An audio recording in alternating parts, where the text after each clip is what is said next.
In defense of the truth, all men are called to worship the King. All men are called to worship God. And today we're going to have a run through the title, The Sabbath. Allow me to read Isaiah chapter 56, verses 2. It reads, "Blessed is the man who does this, and the son of man who lays hold on it, who keeps from defiling the Sabbath, and keeps his hand from doing any evil."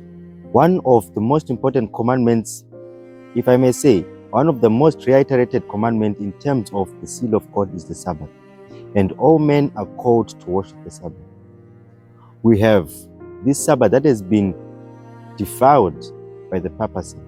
Many have been called by different religions, different kinds of doctrines to worship on a different day. Ask yourself one thing. Why is it that there is so much controversy in the issue of Sabbath?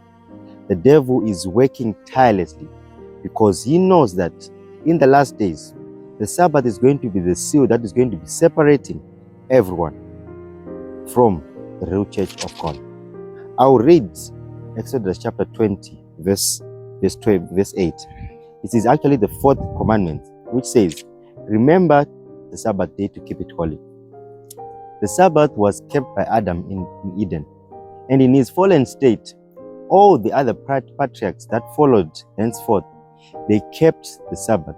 The Sabbath was a very good covenant. It was a covenant between God and his people. And it was a good relationship between God and his people, in which God's people are going to be able to glorify God, and they're going to renew their character, the character of Christ in them. 2 Thessalonians chapter 2, verse 7. It actually talks about the mystery of lawlessness. It reads, "For the mystery of lawlessness is already at work. Only he who now restrains will do so until he is taken out of the way." Many have been drawn away from the Sabbath. And this mystery of lawlessness is hovering all around this world. In following the Sabbath, there's definitely going to be opposition.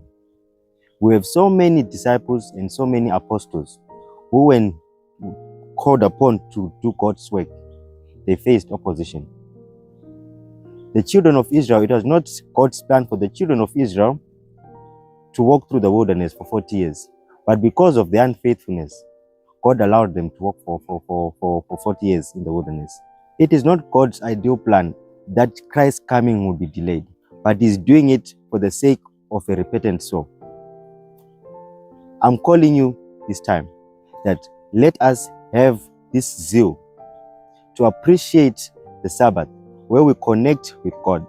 A Sabbath where we remember and we reflect on God's creation and God's revelation.